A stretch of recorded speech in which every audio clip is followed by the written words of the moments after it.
All right, good evening. Welcome to Charter Township of Grand Blanc Board of Trustees meeting for February 23rd. And I'd ask us to rise as we call the meeting to order, rise and recite the pledge.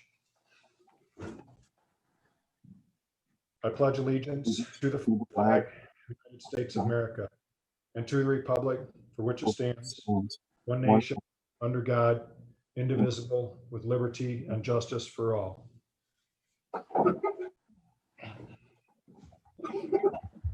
So good evening to everyone. And Clerk Robertson, would you call the roll as well as certainly, Mr. Supervisor. Thank you. well Trustee as Hugo. members to state their location. I'm here, Trustee Grand Blanc Township. Yeah. Trustee Fike. Trustee Fike. I think you may be muted. He's not muted on the screen. I don't see. Hear him. I can read lips. I think he said he's here in Grand Blanc Township, but I didn't hear him. Yes, he's giving the affirmative. I heard him earlier, so I don't know what happened to his sound. Okay. Trustee Raridan. Grand Blanc here. Trustee White. Here in Grand Blanc Township. Sir Kilmer is absent. Myself, I'm in my office here in Grand Blanc Township. Supervisor Bennett. Miami, Florida. Yes, from Miami, Florida. Rub it in. Very good. 6 members are present, a quorum. Okay, very good. I would ask at this time for an approval of the consent agenda, or the regular agenda and the consent agenda. Motion by Hugo, support by Fike. And I think, okay, agenda and consent agenda. Trustee Raridan. Yes. Trustee Hugo. Yes. Trustee White. Yes. Trustee Fike. He's given the affirmative. Yes. Okay. Myself, yes. Supervisor Bennett. Yes. I'm wondering if we want to give Trustee Fike an opportunity to log off and log back in or something, and just if we could hold up for just a minute, would that be acceptable to everybody? I'm agreeable. You want to try doing that, Joel? Maybe log off and log back in?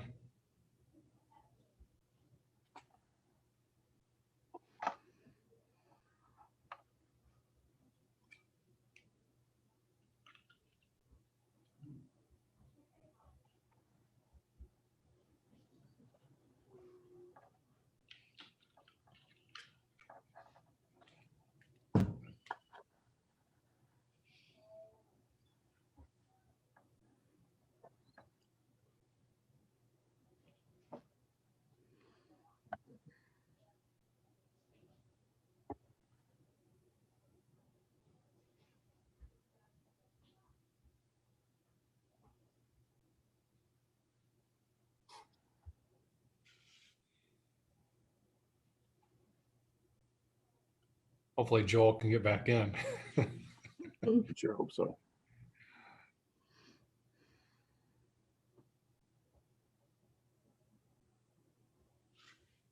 Dennis, it's probably going to show up on your computer that Joel is trying to get in. Okay. Melissa's got him. Okay.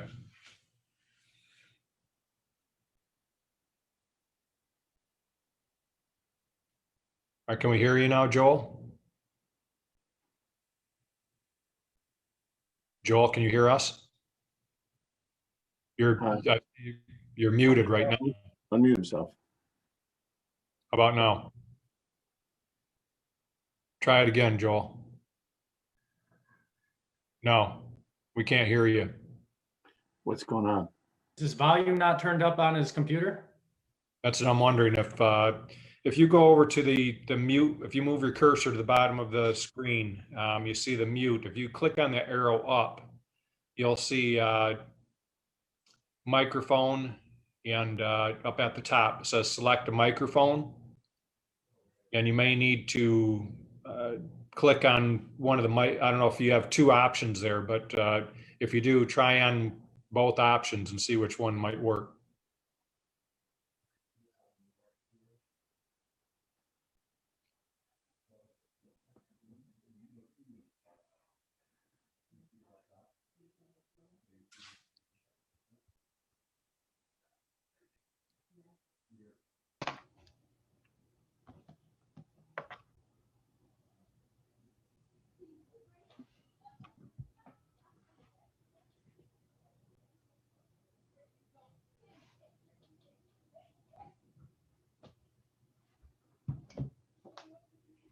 But Joel, what we can do is I can call you and we can just hear your audio through my phone if that would work.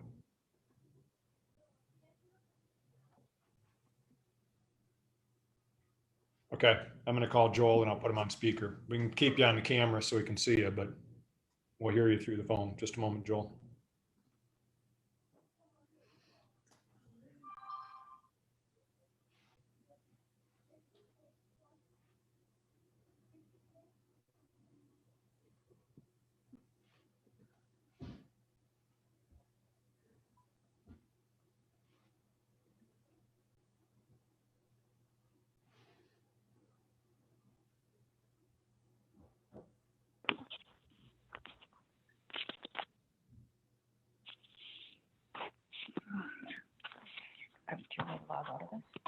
Joel, it went to voicemail. The phone went to voicemail. Let me try it again. Answer.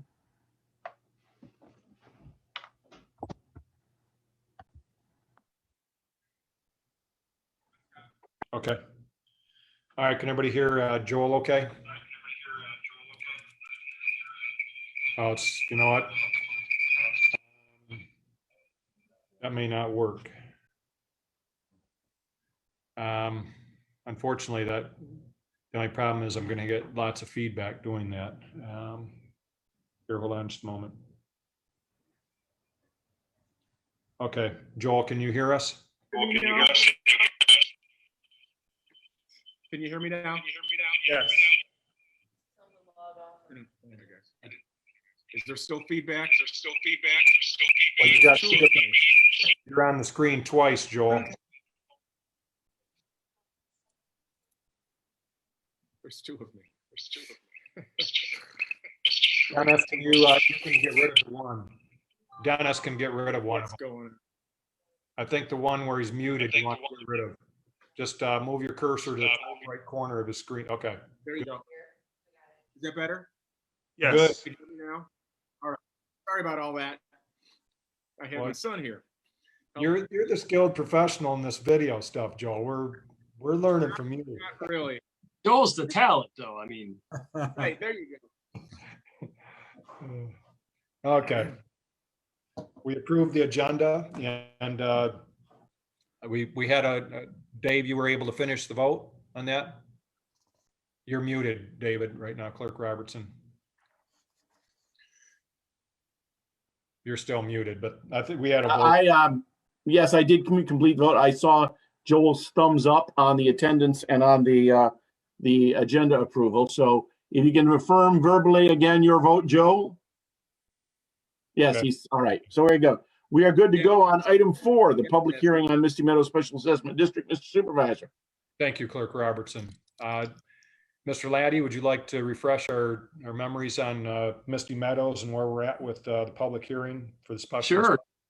Absolutely. This is our second hearing on Misty Meadows. The first hearing, we established a special assessment district for the resurfacing of Misty Meadows Drive. We estimated the cost to the residents at $280,000. We had at that time an estimated cost of $2,000 for the expenses of administering the district. And at the time, and then and now, there are 30 properties in along the road that are going to be subject to the assessment, and the amount per assessment will be $9,400, and that will be able to be spread out over a period of 10 years. We have since advertised for tonight's hearing to hear comments from any interested party as to the special assessment roll itself. After we have that public hearing and address whatever concerns there are, we'll be moving on potentially to a resolution to affirm that roll. And just like the previous hearing, the estimated construction amount remained at $280,000. The costs we still have them estimated at $2,000. And I think, though, it's possible that amount could go down by some marginal amount. And if that's the case, then we can make that adjustment throughout the course of the assessment. if we're able to do that.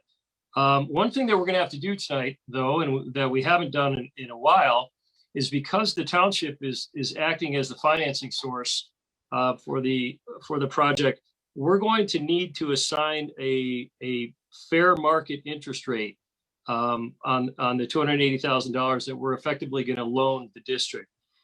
And so when we get to that portion of the agenda where we consider the resolution, there is a blank space for the interest rate.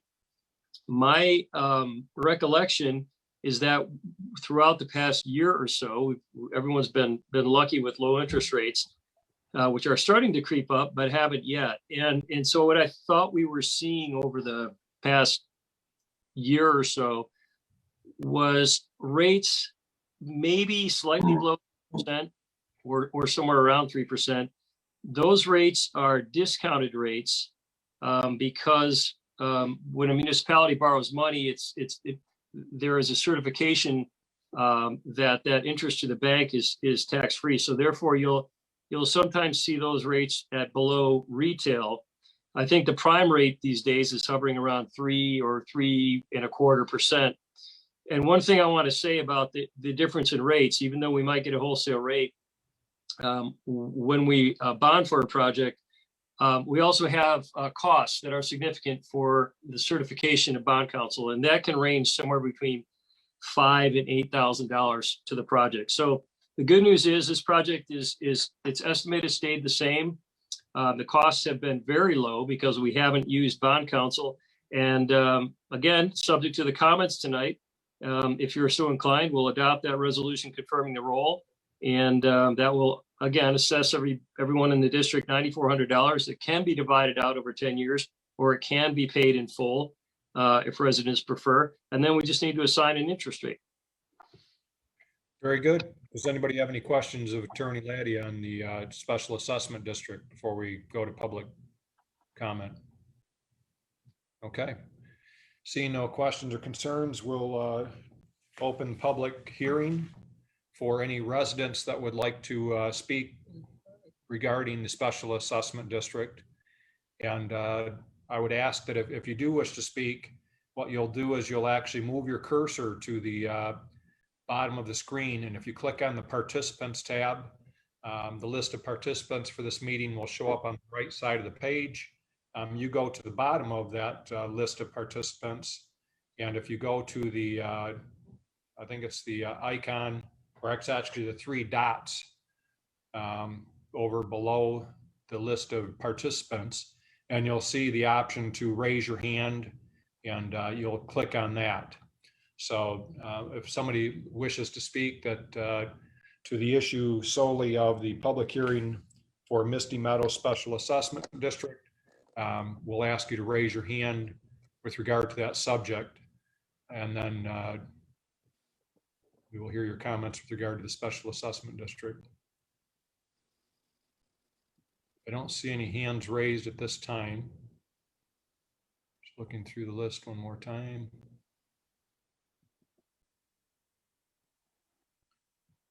I don't see any hands raised for the Special Assessment District. So we will go ahead and close the public hearing and bring it back to the board.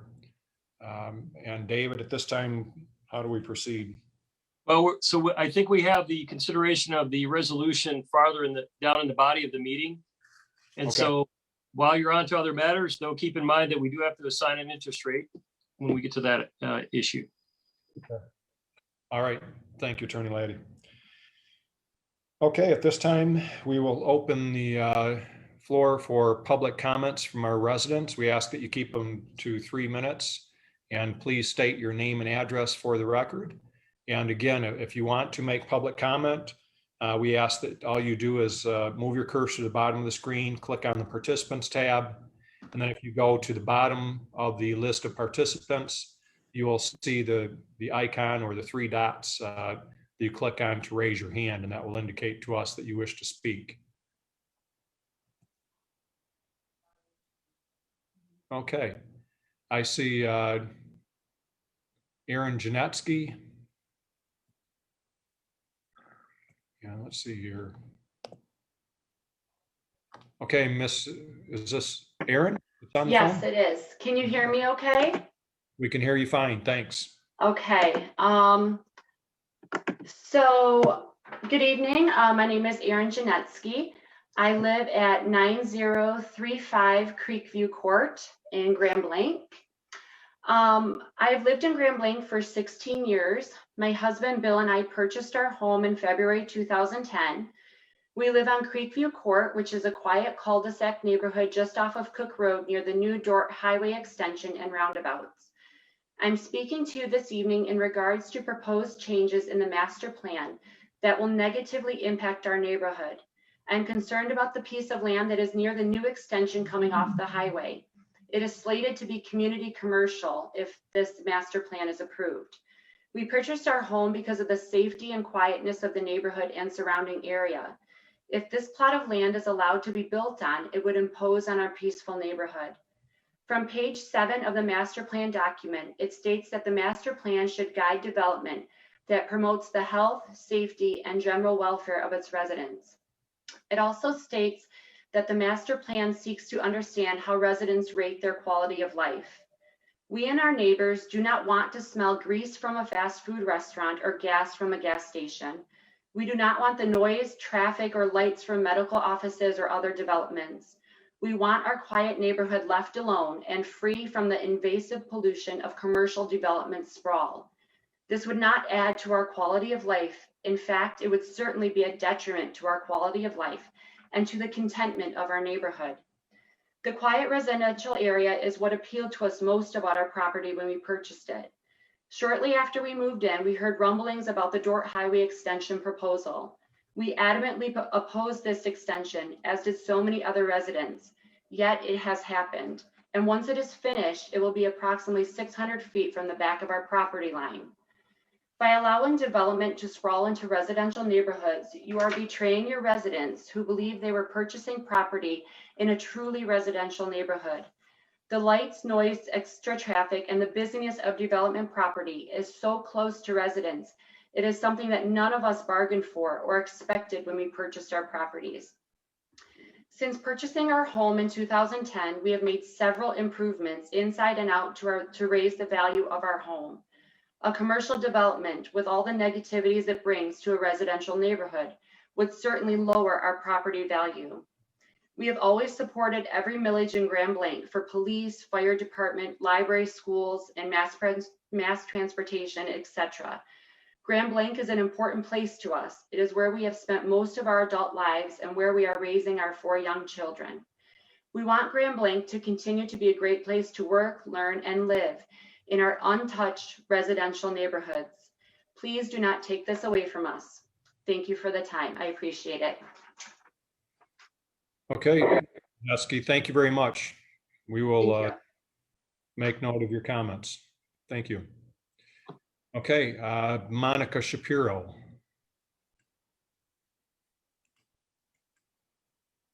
Monica? Yeah, I'm here. Just a second. I have to find my, okay. Hello, my name is Monica Shapiro. I'm here representing the Friends of the Grand Blanc Grid. My address is 9413 Burning Tree Drive. I just wanted to say that our group is very excited about the emphasis on non-motorized infrastructure in the new master plan. And to remind you that our group has been working with an engineering company for the past year on strategies to achieve many of the stated master plan's non-motorized goals. And one of the most urgent implementation strategies mentioned in the master plan is an ordinance change requiring installation of non-motorized infrastructure as part of any new development. Ordinances of this kind have been key movers in creating path systems in other communities throughout the state.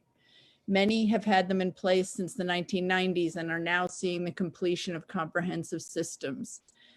The Friends of the Grand Blanc Grid has requested this ordinance change repeatedly since May of 2019.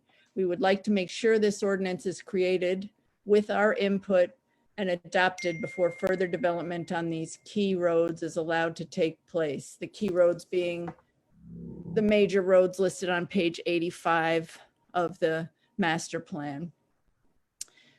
The Friends of the Grand Blanc Grid is excited to partner with the township in creating a viable non-motorized transportation system for Grand Blanc Township. And we think that the master plan as written goes a long way towards making that a possibility. And that's what I have to say. All right. Thank you very much, Ms. Shapiro. We appreciate your comments and we'll make note of them.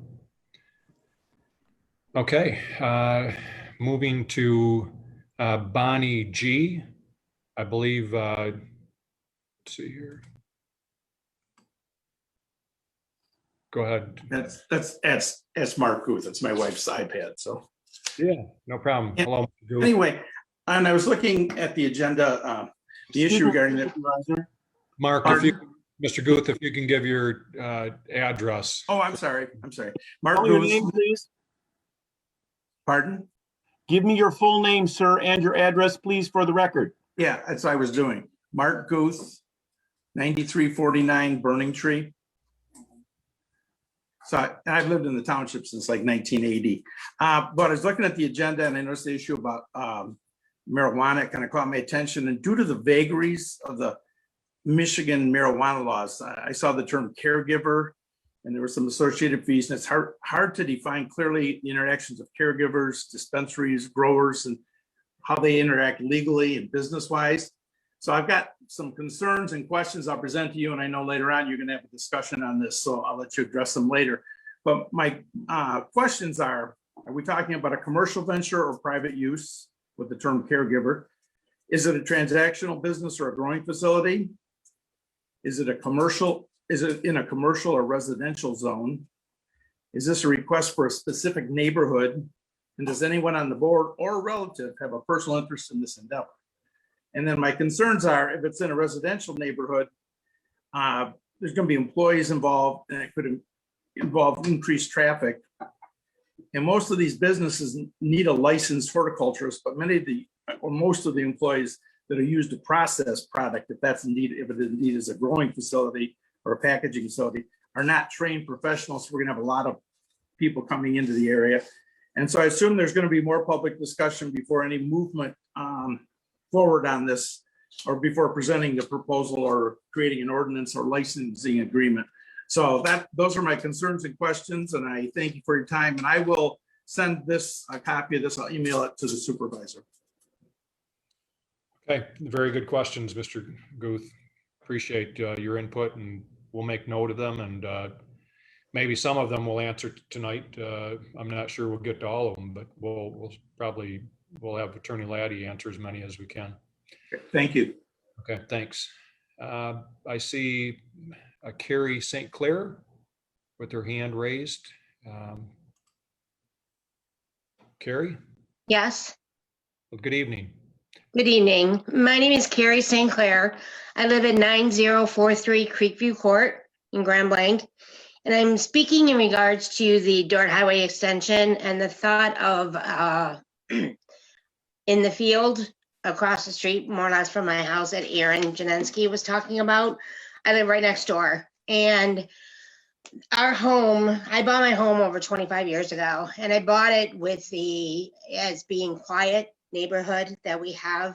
And the thought of having a strip mall here or whatever, a gas station or whatever we're proposing to have in this area is just, I would think I would have to move, because it's just pretty sad to think that every exit would have to have something. Right now you can go a mile in either direction and you have whatever your heart would want. And to have the field there that you could see wild turkeys at or a deer every now and again, and then to have that loss would be such a shame. So with that, I would like to, I don't know, if you can let us know what your decision is on doing that, because I'm very much against it. That's all I've got. Thank you. Thank you, Ms. St. Clair. We're going to be getting a presentation here shortly from regarding our master plan, but yes, we intend to have discussion on this topic. Okay. So thank you very much for your comments. Ms. Tarnicki, I see your hand raised. Joni? Yes, thank you. My name is Joni Towernicki. I live at 5500 Woodfield Parkway in Grand Blanc. And I'm here actually in two roles.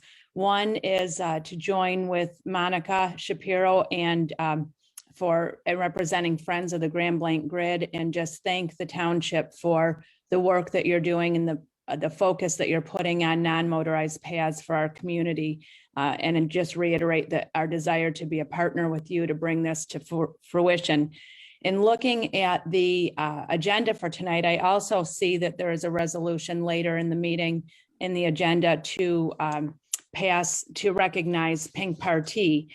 And I happen to be the 2021 chair of Pink Party. So I just want to thank you and thank Mr. Robertson for bringing this to the agenda. I hope that it will get passed. It's a wonderful fundraiser that we've been doing. This will be our 12th year of it. We raised $171,000 last year. Our goal is to raise about $100,000 this year. And all of our money stays right here in mid-Michigan, mainly Genesee County, but we do go out a little bit. We work with all the hospitals in the area to provide support to women that are undergoing breast cancer treatment. We do things like provide money to get rides to treatment, provide gas money. 2 years ago, we put in a new furnace for a patient who was undergoing breast cancer treatment. When you get diagnosed with breast cancer, it's a devastating disease and devastating diagnosis, not just for your health and your emotion, but for your finances. So it's a wonderful organization. We're very proud of the work that we do, and we hope that you will support this and pass that resolution. Thank you.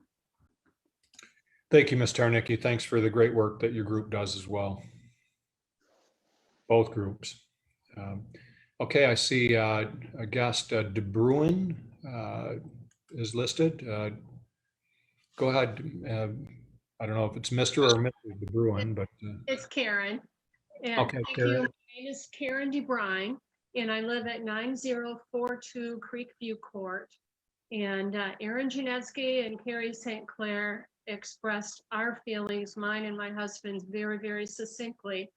We bought our house in 1987, again, with the purpose of living in a very quiet residential area.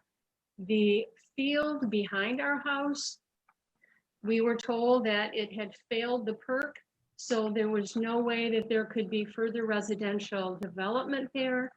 And that met our needs very nicely to have a nice, open, natural area to live and enjoy nature. So the thought of having more commercial development on the Dort Highway extension is very, very unappealing to us. There's plenty of other areas where commercial ventures can be expressed. There's a lot of area north on Dort Highway. There's lots of areas on Holly Road, and it just doesn't seem necessary to take a very small, lovely residential area and impose the commercial noise and other sorts of undesirable effects that that's going to have on our neighborhood. So I just want you to take that into consideration. The change in that zoning, we're not talking about, about how things have been. We're talking about changing them to have them detrimentally affect the quality of our life. So we really are in opposition to that change. Thank you very much. Okay, thank you very much for your comments, Mr. Bryan, and we've made note of them. And as we mentioned, we will be discussing that topic this evening and probably at our next meeting or two. Okay, thank you very much. Okay, and now Mary Kay Scott has her hand raised. Hi, my name is Mary Kay Scott. I live at 9351 Oakmont Drive in Grand Blanc. And I just want to say that I really thought the master plan was well done and well thought out, appreciative of the work that went into that. But a plan is just words on paper unless you have means and methods. And so I'm really interested in understanding the means and methods to get the items done in the master plan. And the one I want to talk about today is the Grand Blanc Grid's effort to get safety paths in our community. Our roads are pretty well snow covered. I walk almost every day and couldn't go on my normal path, so I walked down Saginaw, and it was probably a mistake from a safety perspective. If I would have slipped and fall, I would be right in the road. So just an example of why it's so important that we, do the things that we say we want to do in the master plan, get them done.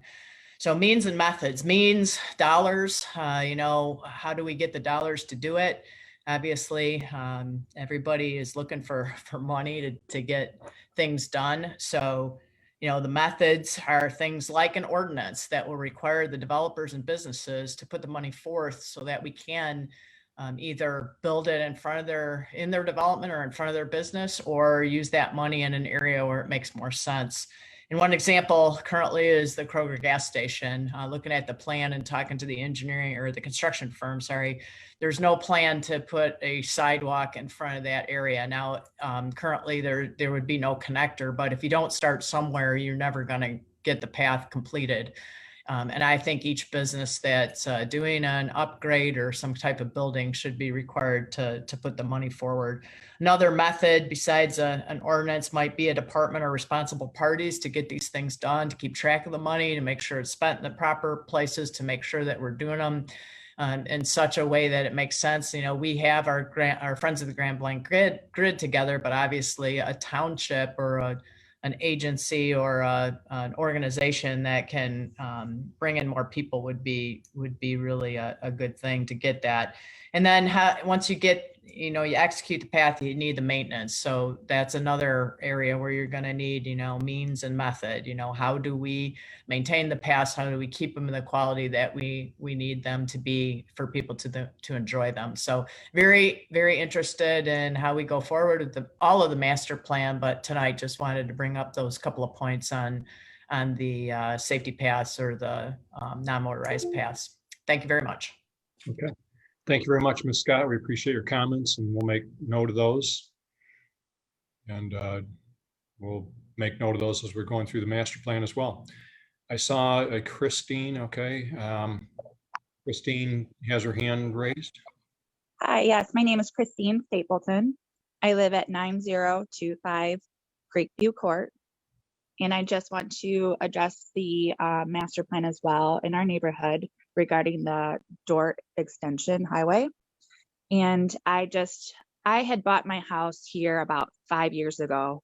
I moved out, I grew up here in Michigan, but moved out to San Diego for about 7 years. And I moved back because I wanted to move back to a nice quiet location to raise my two sons. Now with this extension and the idea of having a commercial business coming into the neighborhood makes a very sour taste in my mouth, knowing that I just bought my house to be able to live in a nice quiet neighborhood. I really hope that we come to some conclusion where this doesn't happen. I love the nice neighborhood, how quiet and peaceful it is. Like Carrie has said, you can see the deer walk by in the backyard, the turkeys and whatnot, and that's going to be a sad thing to see that they're no longer going to be there. Also, and then if it does go through, I guess another question is what is going to be what's going to benefit us neighborhoods? What are you guys going to do to help us be more comfortable with this movement coming through? So, but again, that's just my voice, and I thought I'd like to just tell you guys. So thank you. Yeah. Christine, we appreciate your comments and those of all our residents. So feel free to comment anytime. We want to hear your opinions on subjects like that. So thanks. Your opinions and comments have been noted, and we will, like I mentioned before, we'll be discussing this item here in the meeting shortly. I see Monica Shapiro has her hand up here. Yeah, I just wanted to say that I feel very badly for the people on the Dort Highway extension, and I hope that we work hard to mitigate what's going on by, at least there's going to be a path through there now because we're going to put a non-motorized path, but I I don't live there, but I sure do reiterate that that's not a good place for commercial development. And I hope everybody rises up and says, not on that corner. There's plenty of other places that need development, not just, there you're imposing it on a poor neighborhood. There's lots of places along Dort that need commercial development, just not in this little residential corner. So as far as I'm concerned, I hope that all we do to that part of the place is add a non-motorized trail. And then it becomes a benefit to them. It would be horrible to have a commercial thing come into a quiet neighborhood like that. So I support them. Thank you, Monica. Okay, let's close public comment at this time. I don't see any more hands raised, unless I'm missing somebody. I'll take a quick look here, but I think that's it. So thank you to everyone who made public comment this evening, and we always welcome the public to participate in our meetings. So hopefully everybody that wants to make comment can do that with us using Zoom here, but I know not everybody's able to get on here. It takes a little bit of technical ability to do that, and unfortunately some people don't have the computer or the means. So feel free to always email your comments as well. So with the closing public comment, we will bring it back to the board, and our first item on the agenda this evening is a privileged presentation. And the agenda item is the board will hear a presentation of the updated master plan from planner Jill Boehm of Giffords Webster. Good evening, Ms. Boehm. Good evening, and thank you so much for having me. It's nice to be working with the township again. For the benefit of those who don't know me, my name is Jill Boehm. I'm a partner at Giffords Webster and had served as the township's planning consultant in my capacity from 2008 to 2018. But prior to that, and in partnership with Rod Arroyo, who worked with the township before that, I think it was 2003 that he started working with the township.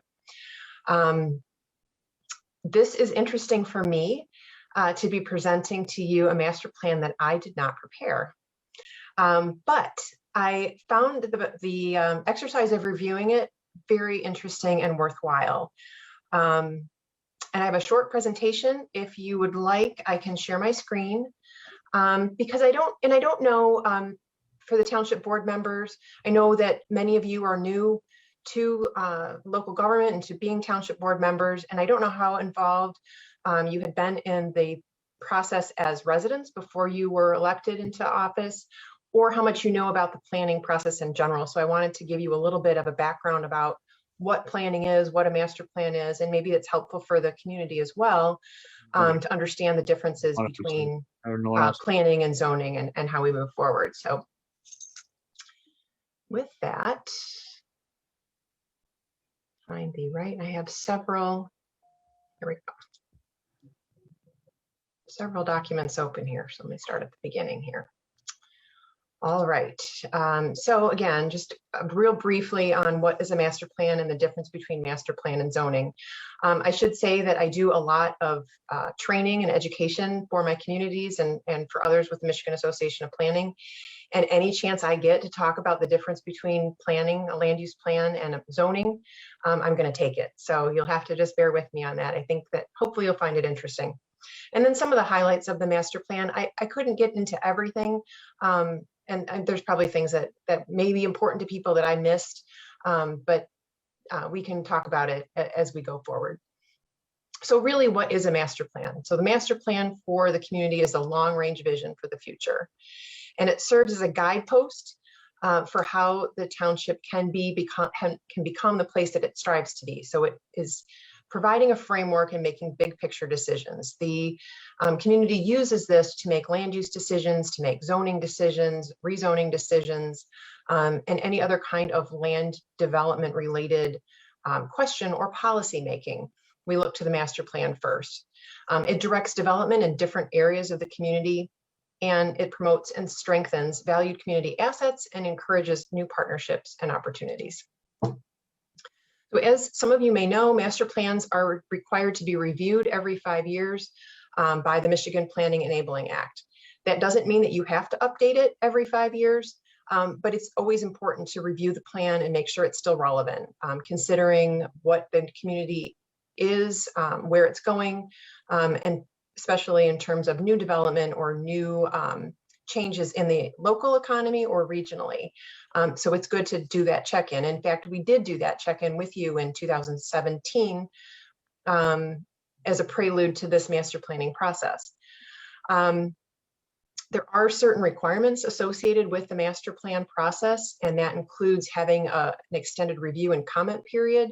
That time allows people to review the draft plan in its form, as well as gives your adjacent communities and your county and some of the other reviewing agencies the ability to look at the plan from a consistency standpoint. So the adjacent communities, if they made any comments, they wouldn't necessarily be to what you had in the plan, only perhaps if they did comment where land uses abut their community and looking at consistency. And I don't believe you had any issues with that.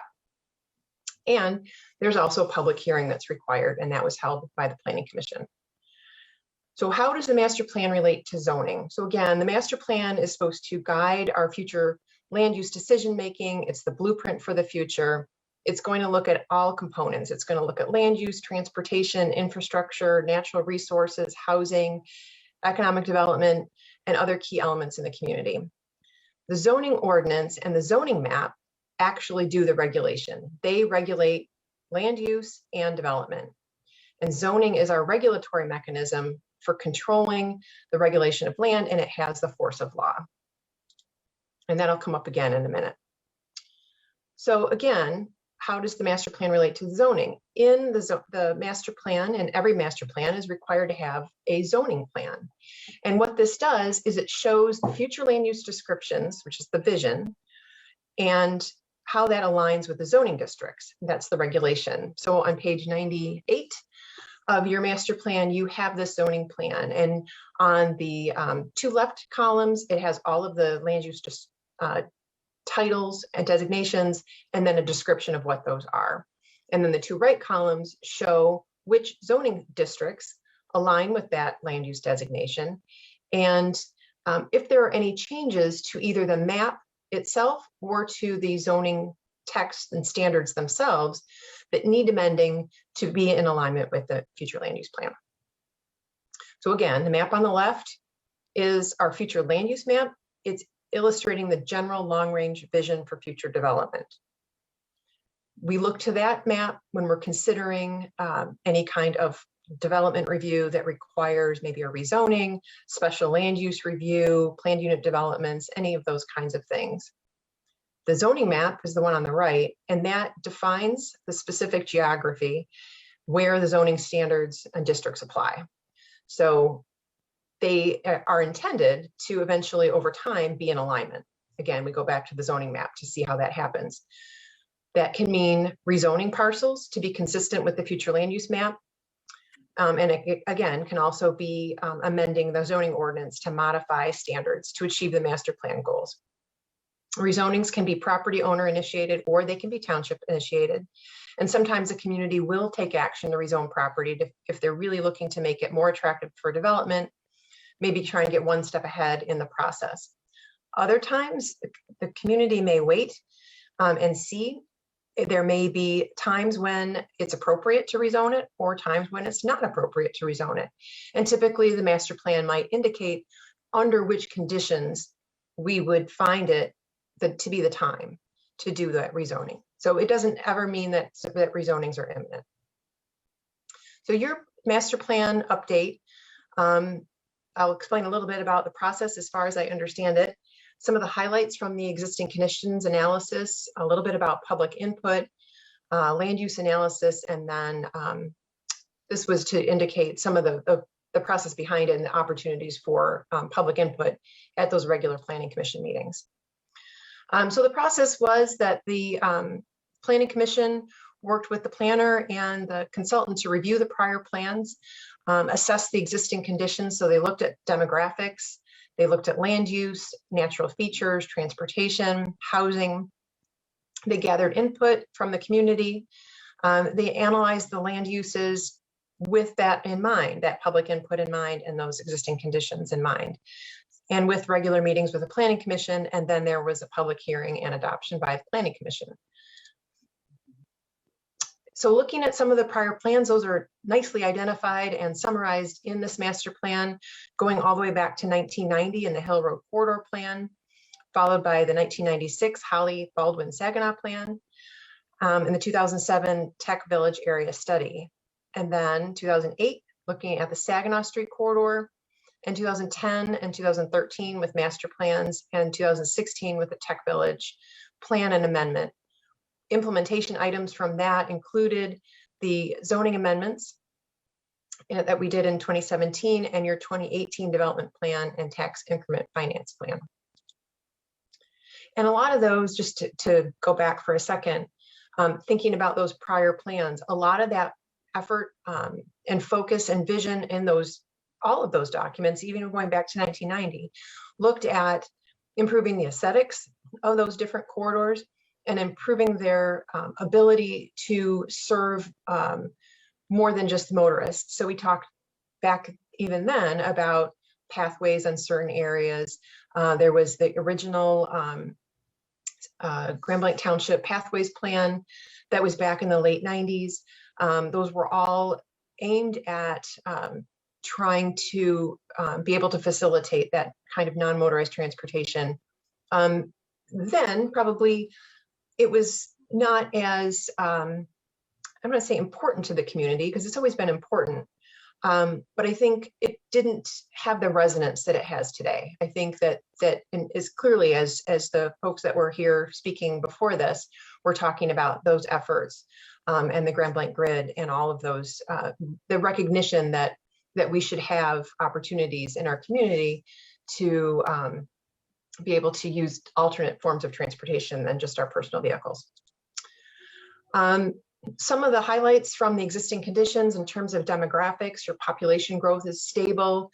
The median age is a little bit lower than state and national averages, but is getting older, just like every other community. Not every other community, but many other communities, most other communities. You're seeing an increase in non-family households, so single family or people without children. Still largely white with increasing diversity and consistent with prior plans and demographics that we've looked at, a higher percentage of residents with bachelor's degrees or higher, and then very much related to that, higher median income than state and national averages. In terms of land use, there was quite a bit in the master plan that discussed the natural features, highlights of being the township being in the Saginaw Bay watershed and the Swartz Creek, the sub-watershed of that, that there are wetlands in the community. Some of them are degraded, and the plan noted that there could be some opportunities to restore those wetlands to better serve their purpose. Tree cover, in the two maps here, the one on the left with the green is tree canopy cover, and you can see that, and the plan noted that the activities of the township to preserve trees in the community, that was an effort that started back in the early 2000s, 2003 or 4, has helped. And then looking also at the map on the right, looking at impervious surfaces. So those are two areas that we look at, both to provide clean water and air, but as well to mitigate some of the issues related to climate change, to offer climate protection, to offer aesthetic value and economic benefits. Also, we want to try to mitigate water pollution, erosion, and flooding as much as possible. There were some additional elements that are impacted by development or impact development. A couple of the maps that I just included were utilities, municipal services, and community facilities. It's helpful if we think about where our community facilities are, what utilities, what parts of the community have access to which utilities, and how we can provide that throughout the community in the most efficient and effective manner. There's also a section, a good chapter on housing that summarizes your current housing stock in terms of style, age, and density. And I included the density map. Even at its most dense, it's still not very dense by other standards. But for the township, there are still plenty of areas that have very low density. The plan discusses the missing middle housing, and really the short definition of the missing middle housing is housing that's somewhere between single family residential and multiple family apartment type housing. These would be things like duplex, triplex, quadplex homes, sometimes attached in a townhome type fashion, but recognizing that not everybody wants to live in a single family house or can afford to, and not everybody wants to live in an apartment if that's their only other alternative. So what other kinds of ways could the community address adding some housing in certain areas of the community? One of the things I thought was really interesting, and this is something that we've been incorporating into the master plans that we're doing as well, is looking at the cost burden of housing, and in particular, looking at the burden of housing and transportation. I think everyone's probably familiar with the idea of 30% of your income goes to your housing. But we should also be aware that transportation is our second biggest expenditure for most of us, and that together housing and transportation shouldn't be more than 45% of your income. In the township, though, it was noted that residents spend 65% of their income on housing and transportation. So that is something that that can be looked at in terms of both looking at your supply of housing and ensuring that there are affordable alternatives, as well as considering how folks are getting around in the community to help lower some of the transportation costs, and providing opportunities for employment centers and commercial activities that are closer to where people are, so they don't have to travel as far to get to those things. You had a great response to your community survey, 747 responses. Some of the things that people noted as being important. And I think that the top four are really interesting. So, and it's kind of why I grouped them that way. Two, protecting residential land use is important. Protecting water quality is important. Access to green space and nature is important. And 2/3 of the residents or the respondents want to plan for more growth and development. So that is a good challenge for the township to think about, how do we accommodate more growth and development while still protecting the residential land uses, water quality, and access to green space and nature. Clearly, we're going to be doing a lot of that through the zoning ordinance, but there may also be other policy decisions that the township makes to balance the needs of both of those things, or all of those things. Most of the participants in the survey said they were satisfied with township services. Almost all of them reported living in single-family homes. They said quality of housing is important. Renters, and it was noted that they were underrepresented in the survey, were generally dissatisfied with options and affordability. Generally, folks said they wanted to see more activity and options for entertainment. They'd like to see more locally owned retail and restaurants.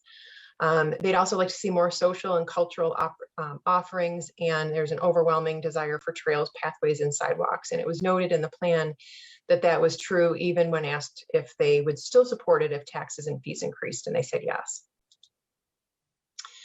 There were also some really good student engagement with this plan. You had 5 high school classes participating in some visioning exercises related to sort of living in the community today and what they would envision in the future. There's a lot of support among the students, and these are high school students, for environmental protection and feeling that the government is responsible for environmental protection. They say they feel they live in a safe place, but they'd like more recreational opportunities and other kinds of things to do in the community. They supported seeing more dense housing types in core areas, and they like the existing downtown of the city. I think that was in comparison to creating areas in the township that would be like a downtown. So I see a lot of young planners in the making, which is always nice. So when we start moving into looking at the land use plan, the plan focuses on the idea of centers. And so we're pulling in a lot of previous planning efforts, particularly with respect to the North Grand Blanc Township, the Point area, which was influenced by the Saginaw Corridor study. Here we're trying to improve the appearance of this corridor, improve connectivity, improving development opportunities. Another area is the Tech Village DDA area, where we're supporting economic development locally and regionally, and here really trying to create that commercial core for the township, where we have a mix of employment, housing, entertainment, and other commercial uses. The Holly Trillium Center, developed area, partially developed, really trying to promote more connectivity there and add more activity and entertainment uses. The Fenton Hill Center, continuing its function as a local community center, but improving some of the walkability and the appearance of that center as well. Also Heritage Park Center, kind of referred to as a model for development in terms of its aesthetics and its walkability.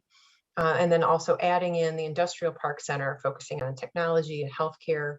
And then one non-commercial area, the Perry Settlement area. So one of your historic areas of the township, preserving that and using that area to tell the story of the township.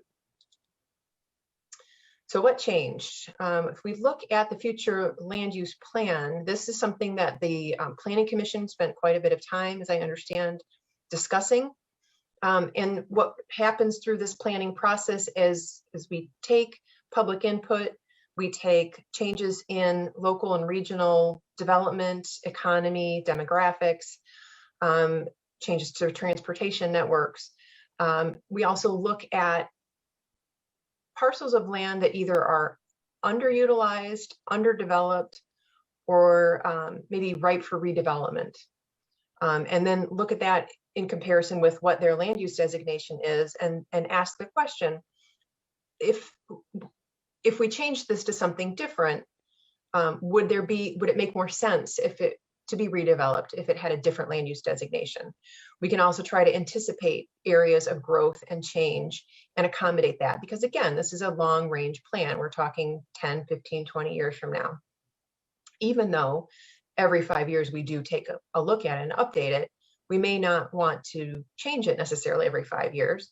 So we want to be looking out in the long run. We want to be able to plan for if there's areas, for example, where we need more dense housing, we want to ensure that we have utilities to satisfy that. And we want to make sure that we have the other things in place, the transportation network, and maybe some of the commercial and employment centers available, so that you can have a little bit more synergy between those things. So I kind of highlighted a little bit, I kind of pulled them out. I'm not sure you can really see it that well. Two of the areas were changed to the village mixed use designation. And I think that was the designation that can't see it real good.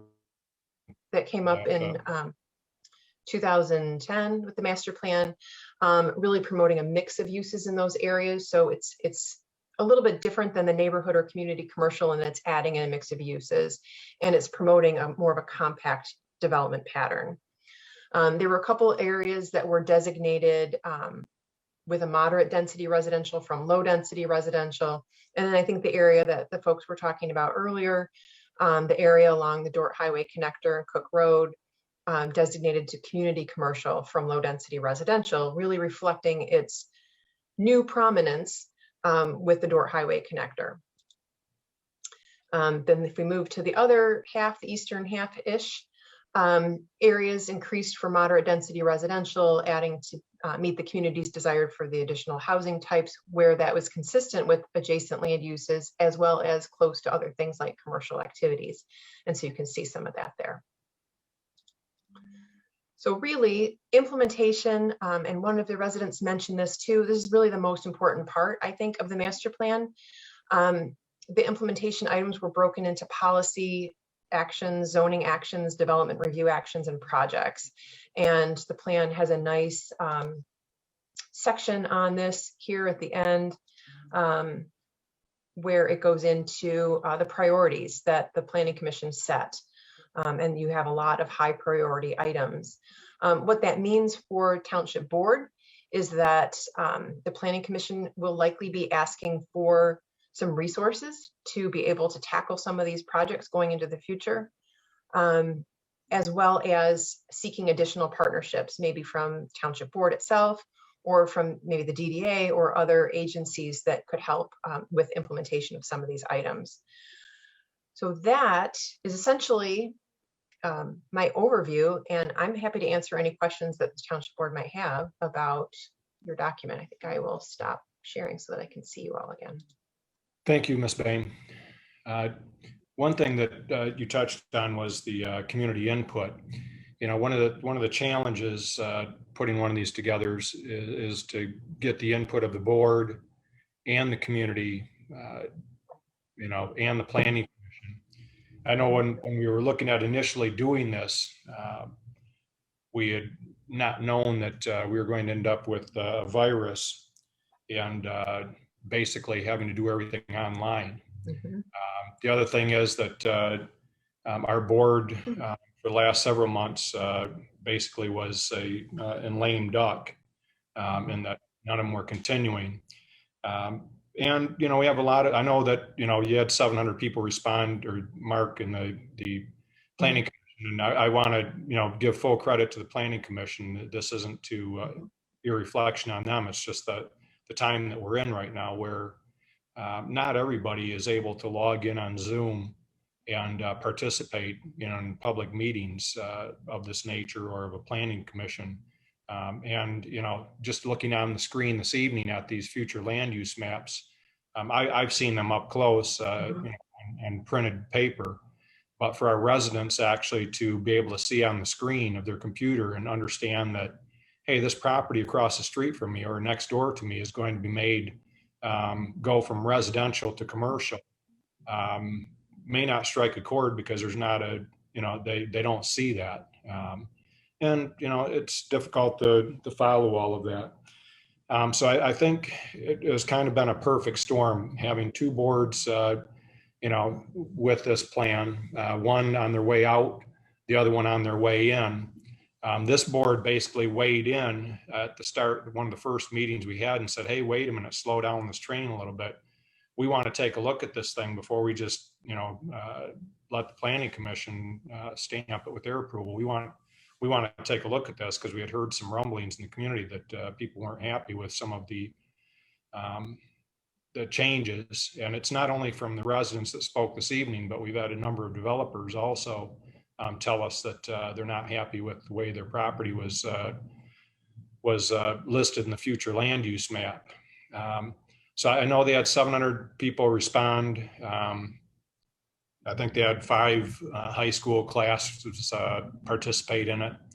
But I think, you know, we heard from a number of individuals tonight who obviously probably weren't aware that these changes were being made. Otherwise, they would have spoke up, I'm sure, at a public meeting prior. So I guess what I would like to do, I know that a number of board members here had concerns as well. I don't know that we're going to be able to answer these questions this evening. I think what we need to do is take a look at what some of the issues are and maybe address those specifically at either the next meeting, Ms. Bain, or the following board meeting, and look at specific parcels that we have concerns with, or specific, get my tongue untied here, certain specific issues. I know we have some concerns about the North Saginaw Street area and what plans are in place there, as well as I'm wanting to make sure some of these parcels that have changed in the future land use, that we look at what, you know, the options are with those. But it's no reflection on the steering committee that evidently, from what I understand, was the one that pretty much proposed the future land use changes, and or the planning commission that we want to take a deeper dive into these. But we just want to make sure that the public is aware of these changes and it's congruent with what some of their wishes are as well. So I don't know if any board members have any specific questions, but I think what I'd like to do is see those questions go to Ms. Bain and to Mr. Limata, and have them addressed maybe at the following meeting. Any thoughts from any board members? Mr. Reardon, you need to unmute yourself. Trustee Reardon, thanks. Oh, okay, very good. So the one question I have really centers, I actually have, there's 3 or 4, but I really just want to talk about the Cook Road. Since you have the Holly Road exit, the Dort Highway exit, which are really a mile apart. and this goes really to Ms. Bain, is in doing this for the years that you have done it, you don't look like you could have done it too many years, but I will. But so normally do they change residential areas that are zoned residential when you have areas a mile either side that are already zoned for these commercial enterprises? Well, it's a good question. And I obviously can't speak for the Planning Commission, but based on what I read in the plan and what I saw in the changes and knowing about the community, I know a couple of things. One is that Township has actively pursued trying to redevelop and develop existing areas that were identified to be developed as a priority. And then being open to other areas in the community that might need that kind of commercial activity. And so I think that this was sort of a balancing act, also recognizing that road network changes, significant road network changes, also put some pressure on the community from the development standpoint of trying to anticipate what the development community is going to ask for. And what seems to make sense. So when someone would come to the township for rezoning, for example, going from residential to commercial in an area that has new and improved transportation access and doesn't seem to be particularly overserved with commercial activity. If there was no support for that in the master plan, a developer could say to the community, I don't think that's true. Look at your master plan, or look at your all these things that you have around it.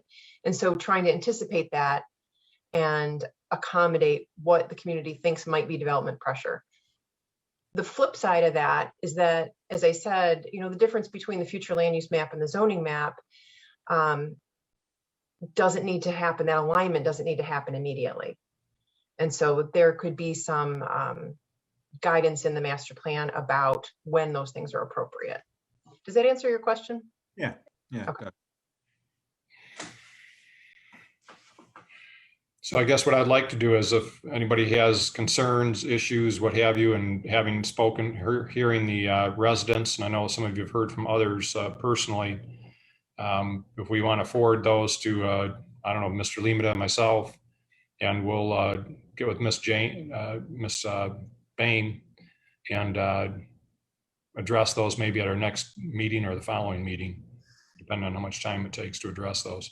Mr. Fike, you had your hand raised, I'm sorry. Well, yeah, I was going to say that I will be forwarding my concerns about changing that Cook Road parcel to commercial. I used to live off Cook Road right there. I'm very familiar with where that is, and that's all residential down through Cook Road from the beginning to the end, and to put a whatever in there doesn't make any sense to me. Now, obviously the Planning Commission had put some thought into this, but I can't understand why they would do that, especially in light of the poor residents who live there saying, look, we don't want a gas station. We don't want a whatever. We've got this new road that we're now is part of our lives, and we want it to be quiet out here. So that will be my recommendation, that the Planning Commission or whoever decides this reverts that piece of land to residential as opposed to commercial. So I would ask again, if anybody is opposed to doing that process, Joel or Mr. Fike, I appreciate your comments, and I look forward to receiving those as well. And if I could too, sure.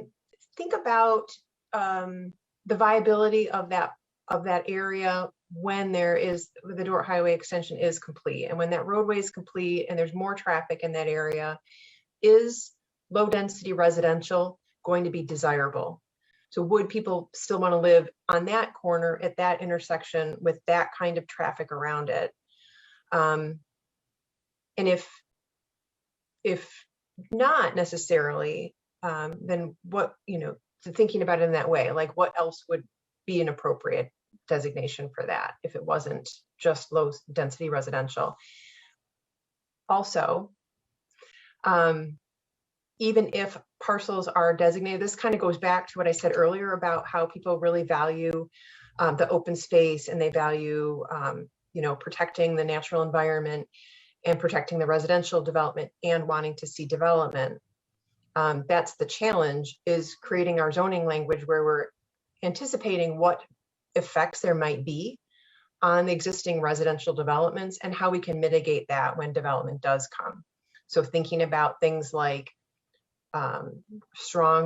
you've got really good, strong landscaping standards, buffering, screening standards, lighting, we're trying to mitigate lighting, mitigating traffic, mitigating parking issues, trying to minimize the disruption of all of the residential area by the potential addition of new activity at that area. So it's kind of a lot to think about, but I know that the Planning Commission, I'm sure, had those same kinds of conversations. And like you said, there may be some things in between residential and full blown, just anything goes there too. So, that's I think we want to explore too, is maybe there is something that fits there, but a truck stop, for example, or drive-in cinema isn't the best use, but maybe there are some others that would be more congruent with the residential area being adjacent on two sides of it. So Ms. Hugo and then Mr. White. Ms. Hugo. Thank you. I just wanted to say, obviously being just elected to this position in November, and then again, only having one meeting with the Planning Commission, I'd like to review the master plan a little bit more and dig a little bit deeper before I would be able to make any kind of decisions. Mm-hmm. So I'm comfortable with forwarding, any recommendations or any questions that I may have to you guys as well, if that's okay. Okay. Thanks, Ms. Hugo. Thank you. Mr. White. Thank you. I have two sort of questions that are kind of interrelated. The first concerns, I guess, North Saginaw, the point, I'm not exactly sure what's the best way to phrase it is. And there was a lot of good stuff in the master plan about that. But my question is, how do we actually get that to happen? How do we transform it from, frankly, I think everyone views it as a pretty undesirable looking area. I mean, is this a pure public investment? Is it a public-private? Do we just assess the parcels to, put to finance some of the, sidewalks, things like that? Because that's the only stretch of Saginaw from almost to McCandlish. You go through Burton, you go through Flint, you go through Mount Morris Township, you go through the city of Mount Morris, almost all the way to Francis Road. That's the only stretch of Saginaw in that entire close to 20 miles that doesn't have a sidewalk. So I guess outside of the sidewalk to nowhere at the township building and the police station, how do we go about doing that? Do we have any recommendations for that? That is a great question. And that's a question like that gets to the heart of every master plan. Well, how do we make these changes? How do we realize this vision? The master plan did talk about different kinds of mechanisms that you could use, funding and financing mechanisms. They mentioned corridor improvement authority. Township has the experience of the DDA down in Tech Village. This is another kind of tax increment finance authority tool that you can use to take that incremental value in your tax revenue and invest it back into the area. You could do it with assessments if you wanted to do sidewalks or other kinds of enhancements. And that's something that was talked about several years ago, in fact, as well. You can also take a very proactive approach in working with property owners and potentially developers to really market that area with the vision that the township has in mind there, and ensure that they're receiving the highest kind of visibility that they can with an understanding of what's desired in the future. And then you might have some awkward transition times where we have some uses that are really good and sites that are really enhanced with right next door to maybe some that are not as great and a little bit run down, and to try to mitigate that in the best way that we can. Okay. I know, I appreciate your comment, Jill. I know Mr. Limata and I've discussed a couple of things that actually Mr. Limata had proposed in the past for that area. I don't know, Mr. Lima, did you have any comments with regard to the master plan and our discussion? I know that I think you've taken some notes, but I know that we've talked about all of these topics at one point or another. Absolutely. You know, I think the idea of what are we going to do about revitalizing the north side has been a topic clearly that's been discussed. I don't remember the date of that Saginaw corridor study. It was like back in 2008, maybe. So it's been looked at for a long time. We discussed this with the prior board about even creating, Jill brought up the TIFA district, which you can do to assist. Much like the DDA, you're going to just do a tax capture on any improvements from that point, and it goes back to us, you know, help fund those. Another thing is just the revolving loan fund that we had discussed with the prior board that the township can create and then encourage property owners to borrow money on you know, a low interest loan over a short period of time for facade improvements or sidewalk, parking, that kind of thing, to really encourage people to look at a district and make those changes. All of those are available to the board to look at, along, you know, amongst others. And I think that we should re-look at those and really talk seriously about, you know, how can we spur the reinvestment into that part of the community. We bought Playland property a few years ago for the potential campus expansion of the Department of Public Services, as well as the need for the fire department. You know, we should seriously be working as a board towards those, because nothing improves success like success. And putting, you know, having the township invest into this north end of the township with some attractive looking buildings helps spur additional investment from the folks who own properties around them. Okay, very good. I would ask Mr. White too that you forward, you know, your concerns with regard to the north part of the township to Dennis and I as well. And I know we had talked also about some ordinance enforcement things. We can cover those as we go through some of this too. But okay, thank you very much, Ms. Bain. We appreciate your time this evening. You're welcome. And the presentation, and we look forward to probably having. Okay, we will look forward to having you here back for future meetings. Thanks. Okay, thank you. Thanks, Joe.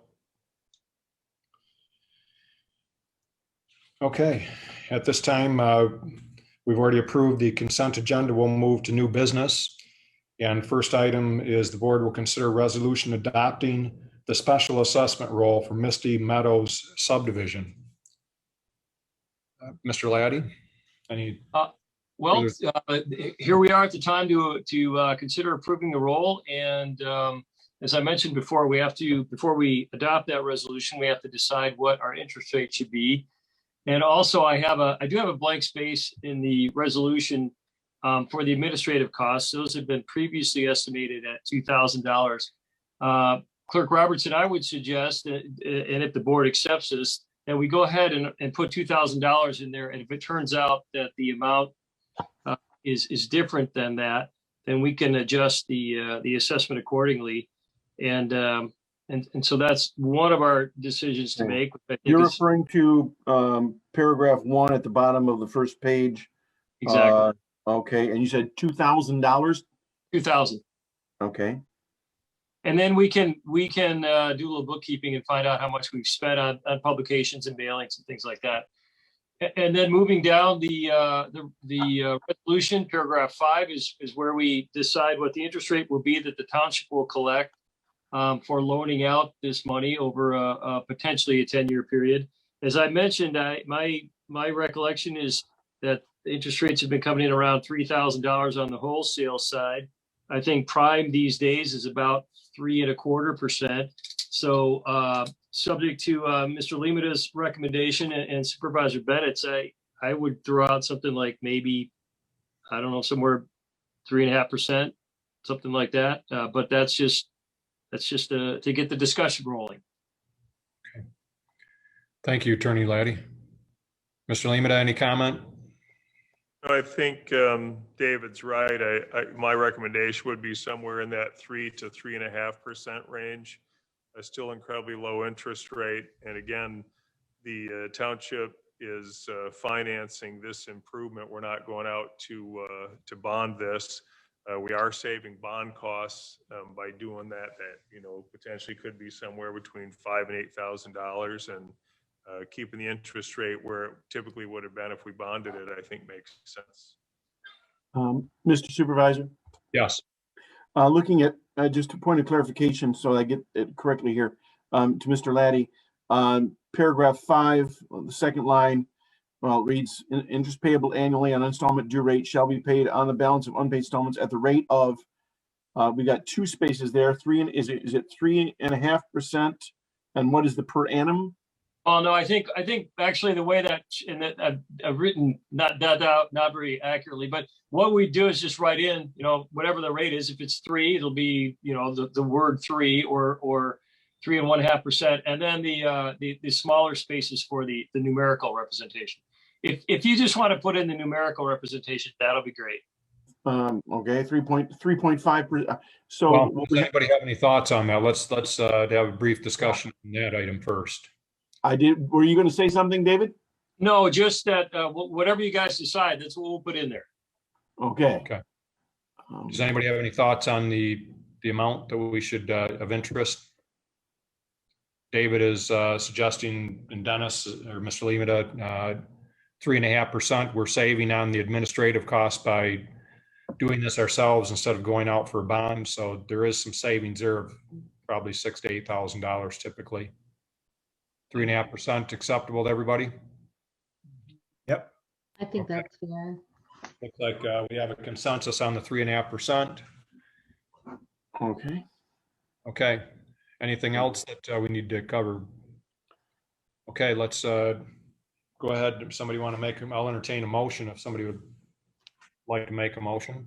Miss Hugo's making the motion. Okay. Hugo is making the motion, and it is supported by Trustee Fike. Fike. Okay, member Fike. Okay. Okay. Motion by Hugo, supported by Fike. Is a record roll call in order, Mr. Supervisor? Please. Okay. Trustee Fike. Yes. Okay. Trustee White. Yes. Trustee Hugo. Yes. Trustee Raridan. Yes. Myself, yes. Supervisor Bennett. Yes. Very good. Thank you. Motion passes 6-0. Okay, thank you, Ms. Clerk Robertson. Item B, the board will consider a motion to approve a local road agreement with Genesee County Road Commission for the purpose of participating in the improvements and/or repairs for the streets in the meadows of Grand Blanc subdivision, and authorize the township supervisor to execute all agreements. Mr. Limita or Mr. Laddie, care to respond? This is the local road agreement that we are authorizing and letting the road commission know that the board has approved it up to the $280,000 for the road rehabilitation at Misty Meadows. From here, it would then go to the road commission board, and they'll look at it, review it. Of course, this agreement does include the caveat that if it comes back more than 10% above what the estimate is, then it will come back to us to see if we wish to proceed. If it is, within that 10%, then we have given them authorization to proceed, and it means we are moving forward with the project. Okay, very good. Any discussion, any questions with regard to this particular motion? If the motion's in order, I'll make it, Mr. Supervisor. Okay, well, I'll accept that. Motion by Robertson, Support by White. Okay, very good. Supported by White. Seeing no further Record, discussion, we'll go ahead, David. very good. Record roll call. Trustee White, Yes. Trustee Raritan, Yes. Trustee Fike, Yes. Trustee Hugo, Yes. myself, yes. Supervisor Bennett. Yes. Motion passes 6-0. Okay, thank you. Item C, the board will consider a resolution approving a charitable gaming license for the Pink Party of Warwick Hills. I think everybody's seen the information in the packet. They meet all our criteria as far as nonprofit. They've completed the licensing paperwork with the state charitable gaming office. So they fit all of our guidelines. Ms. Hugo? I just wanted to make a motion. Okay. Motion by Hugo. Supported by Trustee Raritan. Any discussion? Okay. Robertson? I'm wondering, this is a state of Michigan Gaming Control Board resolution. Do we need to number it for our purposes as a township? And if so, I'm thinking we should designate it in the record as, is it 21-9 or 21-8? 21-9. Am I correct, Mr. Laddie? Let me double check what our Misty Meadows resolution was, because that would be the next one up. Yeah, 21-9 is correct. Okay, very good. So we have a motion by Hugo, supported by Fike. Am I correct? Yes. By Raritan. By Raritan. Excuse me, I just want to be correct. Okay, to adopt resolution 21-9 regarding Pink a charitable gaming license for Pink Party of Warwick Hills. All right. Record roll calls in order. Trustee Hugo. Yes. Trustee Fike. Yes. Trustee Raritan. Yes. Trustee White. Yes. Myself, yes. Supervisor Bennett. Yes. Very good. Motion passes 6-0. Okay, thank you. Okay. Good luck to them, to the Pink Party group, to raise some very serious money there for some very important people there. Item D, the board will discuss the request of legal counsel, a proposed medical marijuana caregiver ordinance, and any associated application and fees. We had information that Attorney Laddie sent everybody and is in our packet. Attorney Laddie, would you like to walk us through that?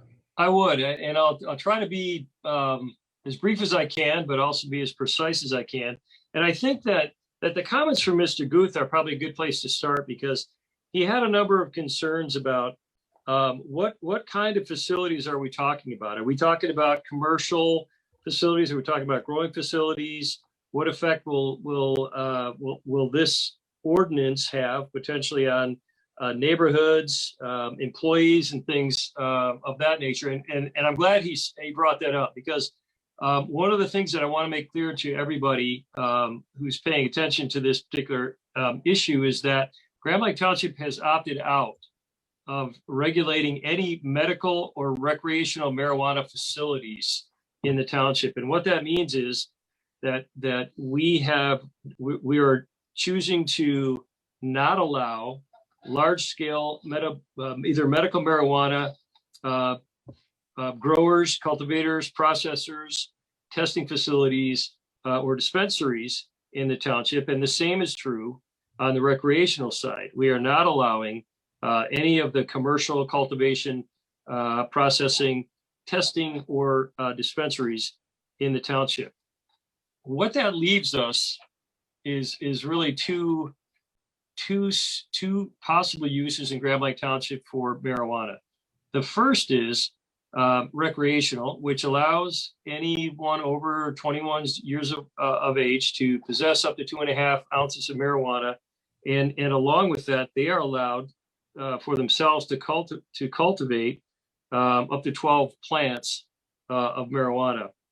The same essentially is true with medical marijuana, except that you need to have received a state certification identifying you as a patient, and then that allows you to possess that amount of marijuana and also to cultivate for yourself 12 plants.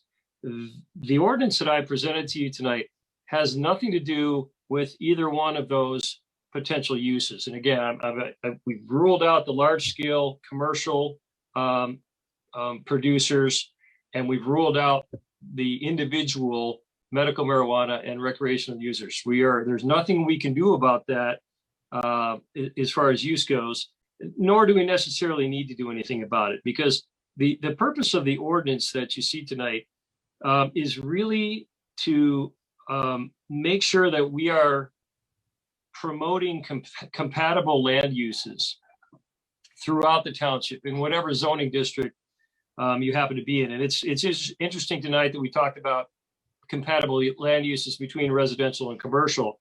Well, what some communities are finding is that in between the large scale producers and the individual patients who use marijuana or recreational users is kind of a sweet spot of medical care providers who can grow up to 12 plants per patient. They can have up to 5 patients that they provide medical marijuana to. And if they themselves are a patient and also their own caregiver, they can add another 12 plants. So you can end up with potentially a cultivation area of up to 72 plants. Well, what does 72 plants look like when it's grown outside? And by the way, you can cultivate it inside or outside. That's your choice according to state law. Surprisingly, 60 plants or 72 plants has quite an impact visually on a neighborhood. I have seen properly arranged and secured outdoor locked facilities in residential neighborhoods that essentially take up, I would say, half of an average sized backyard. The state law requires that these providers have to make sure that if they're growing outside, it has to be in an enclosed locked facility. And what you end up with is sort of a makeshift fence and something that almost looks like a makeshift shed, because the state law says that at the property line at 6-foot height, no one should be able to see any marijuana plants. And so you often get, and the plants can range in size and shape, but you'll often find these opaque makeshift fences that are higher than 6 feet tall to protect the plants from view, but they end up not being consistent with zoning ordinance as far as fence standards. They end up not being consistent as far as accessory structure standards. And they can be dangerous in the sense that they're makeshift, not just for the people that may go inside them, which should only be, by the way, the caregiver or the patient, but they can be unstable in weather conditions and things like that. The biggest thing that neighborhoods are finding is the odor that is produced during the cultivation process can be overwhelming. And I've heard people describe it as anything from a nuisance to so strong and so offensive that they have to close their windows, that they can't go outside during certain times of the year. And this is not just a concern necessarily from direct neighbors or adjacent neighbors, but also folks down the street and in other parts of the neighborhood. And so what we're finding in communities that surround the township is that these smallish size grow operations are popping up in residential neighborhoods, and it's causing quite a problem for the neighbors. And so in Davison and in Atlas Township, we actually have unfortunately had examples of conflicts between neighbors and medical marijuana providers. And so what we did was establish a 2-step approach. We created an ordinance that's consistent with the state law that requires caregivers to register with Grand Blanc Township and provide a lot of detailed information about who they are, how many patients they have, how many plants they have, are the plants assigned to various patients, where on the property are they do they have a facility, are they meeting the enclosed lock facility standard of the state? We have inspection processes for code enforcement to come out and make sure that they are in compliance with state law. And the other aspect of it really, at least in Davison and Atlas, we've had the assistance of the county sheriff and Fang to go down to make sure that that the cultivation volume meets the limits of the state law. And what those communities did, in addition to creating a registration ordinance, and the process is someone will come in and they'll say, hey, I'm a licensed registered caregiver. I want to fill out your application. I want to come out to have you inspect. I'll pay whatever fee you feel is reasonable. In both cases, it was $250. And then I'll get a permit that will certify that I'm in compliance with state law. That is what's before you tonight, just for your consideration. If you decide that this is something that needs to be regulated by the township on a local level, there's another step that Davison and Atlas took, and that is to relegate these grow facilities, again, the caregiver facilities, to certain zoning districts. Davison chose large-scale agricultural parcels as the only location where medical marijuana facilities can be located from a zoning standpoint. Atlas chose its industrial district as the only district that these can locate. And what the effort was the idea between those two slightly different approaches is to really isolate uses that could be offensive to other similar uses. And so we didn't want them in high density residential areas. Atlas didn't want them in any residential areas because of the potential negative effects on surrounding properties. And so what I'd like you to do in Grand Blanc, and I have not been contacted by code enforcement indicating that we've got an alarming situation that exists or is going to exist, nor have I heard from the police department that we're in imminent danger of having these facilities overrun our neighborhoods. But this is something that is turning out to be a front burner issue. And it's something that's not necessarily straightforward from a policy standpoint. I heard arguments in both those communities of people saying, look, I want medical marijuana patients to be able to have their medication, and I don't want to put any impediments in the way in terms of cost or access. And so I'm not in favor of this kind of regulation. But then again, I've seen entire neighborhoods show up at meetings and beg for some relief from local officials to this kind of use that could impact their properties. And so what I'd like you to do, if you're so inclined, is first of all, I'm happy to answer any questions about the topic, but also the proposed regulation ordinance that's in front of you. And depending on where this leads and where you want to go, there's the second element to it would be to engage the services of your planning commission and say, well, okay, we do want to regulate this, and we may want to relegate it to a particular zoning district in the township. So planning commission, what should that be, right? Where will we put this where we're going to have the least negative impact on surrounding properties? And so with that, I'm happy to stand by and answer any questions. I think I did hopefully answer Mr. Guth's points and reassure him that we're not talking about allowing any sort of large scale production for medical or recreational. And we've just limited it to those folks, those caregivers that are growing up to 12 plants for up to 5 patients.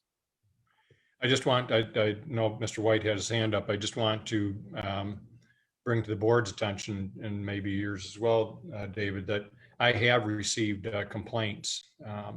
There are a couple of residents that are growing, and I don't know, it might have frozen up on my screen here, but I have received a couple of complaints.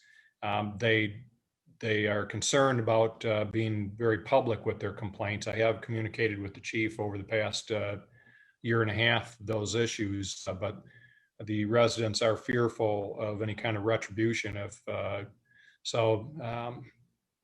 they've been talking with the chief a little bit as well as myself, but, and we did have an action where somebody was accusing another resident or business of actually stealing some of their plants, and it ended up actually going into court for part of it. But anyways, bottom line is we have had some issues with regard to disputes over this. So, Mr. White? Thanks. I'm going to put aside my philosophical issues for a second and note that I've done a lot of this stuff as a lawyer, but I'm going to put that aside. And my concern with this, and I understand the sentiment, but I think the enforceability of this, unless we're going to turn code enforcement into the weed police, then essentially we're not going to get anything accomplished out of this.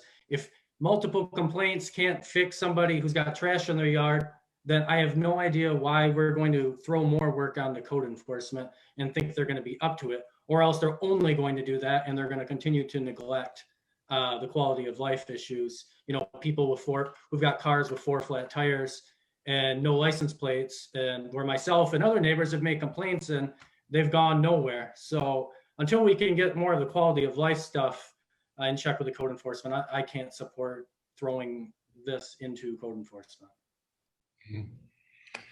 Mr. Mike? I noticed, David, you said this has become quite a problem. Has anybody been arrested? I mean, what's been the resolution of this? Is it, or have the people that have been doing this been within their legal rights? Well, so in Davison Township, we were able to, and this is kind of interesting, and Trustee White I think a lot of lawyers are working on these topics, and I put some of the legal background in my memo, but what we were able to do in Davison Township is essentially negotiate with the property owner, the caregiver, a resolution where they were not going to use that location for cultivation in the future. And what we did was we had code enforcement issue them a violation notice. It was based on zoning issues, and it was based on our fence ordinance. So it was sort of an interesting resolution for it. But what would happen though if we implement this registration ordinance is that people would come in. If you're a caregiver, you would have to come in and register, fill out an application, pay a fee. You're subject to an inspection, and all the information.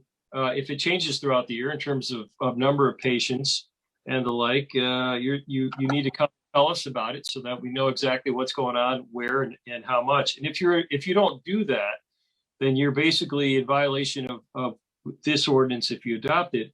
And so you would be subject to a municipal civil infraction. You'd be subject to a fee, potentially a fine from the court. And also the court could order you to cease any sort of operations that aren't consistent with our ordinance, but also with the state statute. And you could also, I think, potentially put your state licensure at risk, because if you'll notice the ordinance itself, application, are very similar to the state application processes. So if you're not up to snuff as far as our township ordinance goes, you're likely not at the state level either. And so that is,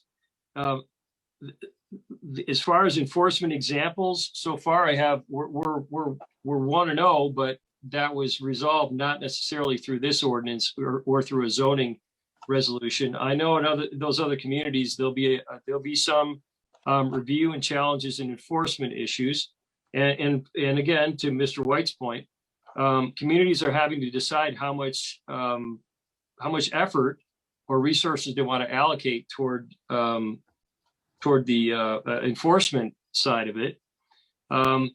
So it really, it's interesting. It hasn't been a gigantic problem yet, but we want to make sure that we head it off if it does, or at least that we know about it and we know it's a possibility. You may say, well, let's put this on the back burner for a bit.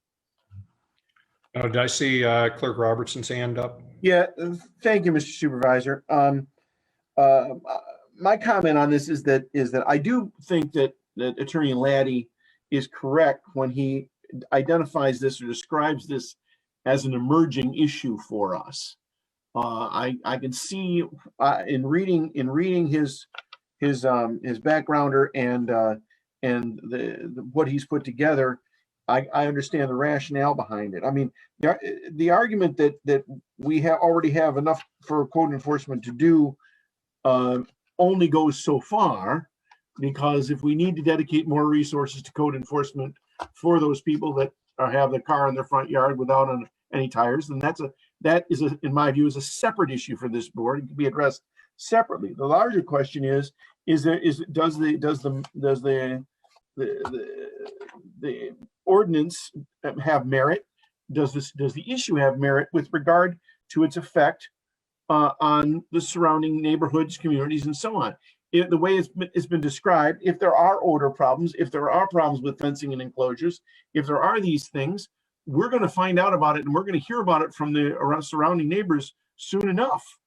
And so I think it is forward thinking for us to at least entertain the idea of an ordinance, since we have no alternative but to confront the reality as it presents itself based upon current state statute. Could you, David, perhaps elaborate a little further on the De Ruyter Court's decision and the concerns that they found that made, because you indicated that municipalities could limit where they can be located. Could you speak to that in a little bit greater detail? Yeah, so and again, that decision was a real change in direction from the courts in Michigan, and what they said basically was that local municipalities are allowed to regulate as long as they are not trying to regulate a subject or an element of the state law, because the state law would basically have jurisdiction or preempt whatever local regulations we'd have. And one of the elements of that De Ruyter case, there were two. There was a registration ordinance, which is what I've given you tonight to consider. And then De Ruyter had an element of requiring, and this is sort of interesting, they were requiring these types of uses to be home occupations in residential districts.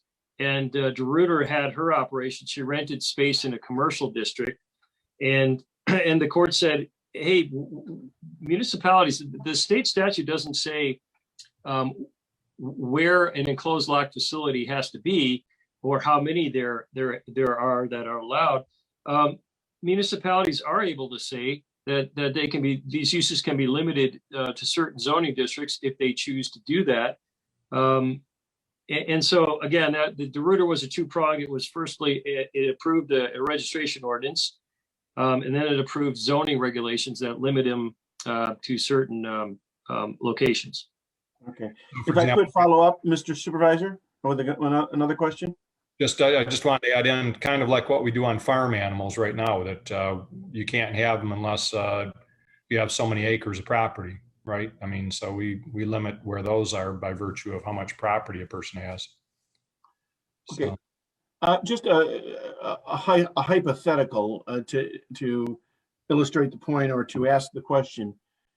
I see that the as written, the person either has to demonstrate occupancy, or they have to have if they're leasing the property, they have to bring the lease agreement. They have, and that. But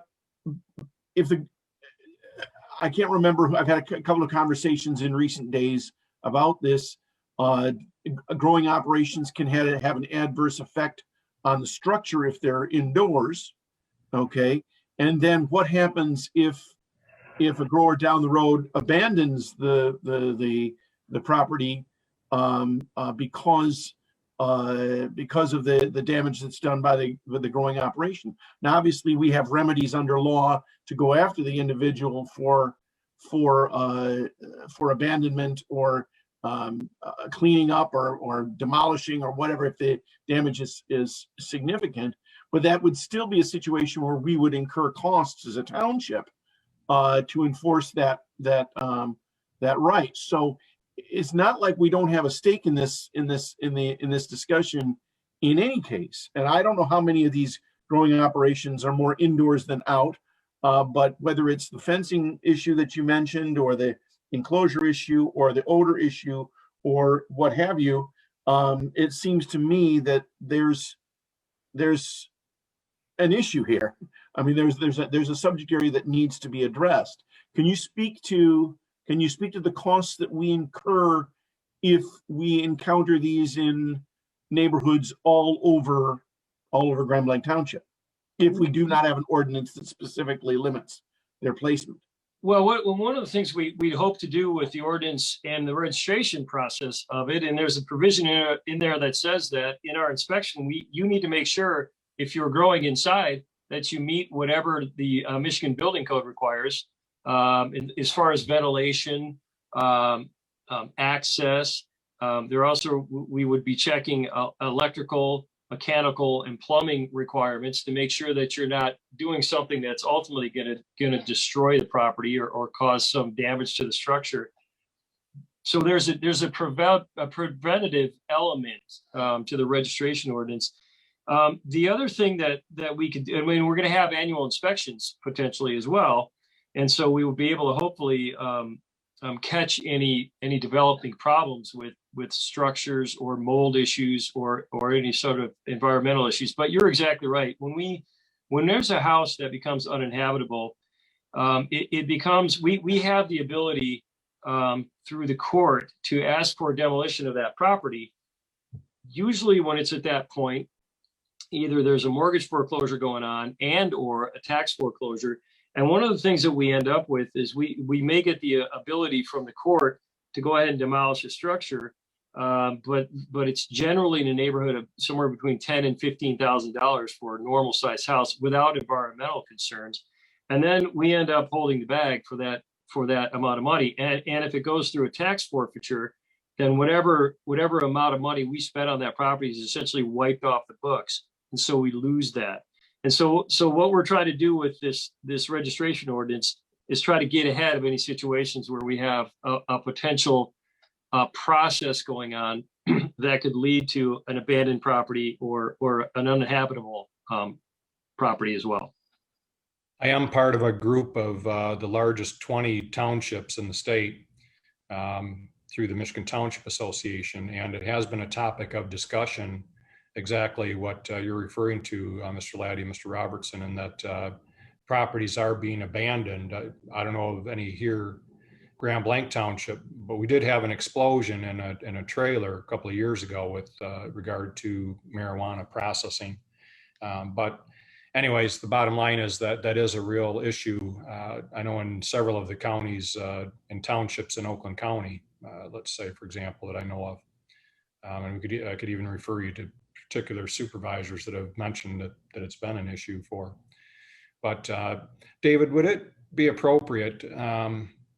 I know there's several different parts to this. So number one, I understand Mr. White's concern with regard to ordinance enforcement, and I would like to actually ask Mr. Lima to put that down as far as a future agenda item of one of our upcoming board meetings here very soon, is to have the topic of ordinance enforcement and kind of walk through. And I know, David, you are an integral part of that. And we go to court often. It's probably not publicly known on many of these cases that we end up going to court. But Mr. White and I had a brief discussion earlier today. And I know there's a number of properties we have been in court over. Court doesn't always rule in our favor. And unfortunately, I know of a couple that I was hoping they would rule in our favor, and they didn't go quite as far as I'd like. But maybe there's some other things we can do, but I want to make sure that Mr. White's concerns are addressed. But I also want to make sure the board understands and the public understands how our code enforcement works. I know we've changed over the last several years in terms of, we initially had the police doing it, then we've hired people as far as our code enforcement staff, and I'd just like to have a discussion on that and bring the board in up to date on what we do in that area, because I know it's something that's very visible to the public, and I want to make sure we address it. But with regard to this issue with the marijuana particularly, with regard to zoning, what have you, would it be best, David, to have the Planning Commission take a look at this issue and make any recommendations, or is that something we should entertain? Yeah, we should do that. And here's the thing, I guess. The first step, this is an ordinance that, again, is a registration ordinance primarily, and this is not a zoning ordinance. So, and this is absolutely within your police power to implement. If there is a desire to move forward with either this ordinance or something similar to this, then that's step one, I think. I don't know if we want to go ahead with looking at zoning regulations if we're not going to adopt the registration ordinance, because the registration ordinance will sort of bird dog zoning issues for us. So if it turns out, for example, and I don't know how you want to proceed with this tonight or moving forward, but if there is some interest on behalf of the township board to consider adopting this registration ordinance, and then similarly, if there's an interest in at least exploring some sort of zoning limitations, then yes, the Planning Commission are the folks that you want to go to and say, hey, here's what we're trying to prevent. Give us a recommendation on what zoning district you might consider. And then this could end up being a township initiated rezoning, or be an amendment to the zoning ordinance where we'd add a permitted use to one of our existing categories. So you're exactly right. It would go to the Planning Commission if we do have the desire to move forward. Okay. So I think what we're seeing is that's an emerging issue that maybe we haven't been burdened by having disputes of a large scale here in our township, but we're thinking that that may be headed our way as people become more familiar with what they're allowed to do. And 72 plants is pretty substantial and probably would have an impact. I know Mr. White sits on the ZBA, and we have people that want to use their property for, a multitude of uses that cause issues with neighbors, everything from fences to you name it. And I think, taking a look at trying to get ahead on some of these issues, whether it's this form or another, makes sense for us to take a serious look at how do we address this issue. Mr. Reardon had his hand up, and then we'll go to Trustee Fike. Yeah. So, David, this isn't doing anything for the individual person, correct? No. So, for instance, you could have 3 adults living in one house, and they could each have their 12 plants. Yep. Okay, so this is strictly for provider, and nothing that in any of the subdivisions here. I mean, somebody could have their 12 plants, correct? Correct. Okay. Well, they could. So yeah, they can have their own. Again, if you're licensed, if you're a licensed patient, then you can have your 12 plants. If you're over 21 in the recreational side, you can have your 12 plants. And then if you have our household with 3 adults, you could have up to 36. So it does not regulate those. Oh, okay. And so those folks don't have to come in and register or anything like that. Okay. No. Do they have to secure their plants, David? Yeah, that's an interesting point. I will have to look into that. I'm thinking that they probably do, but let me double check that and make sure. My only thought is that if they have to secure their plants, and I've got 4 people in my household, and we're all growing our 12 plants, we run into that. Yeah. Mr. White shaking his head, yes.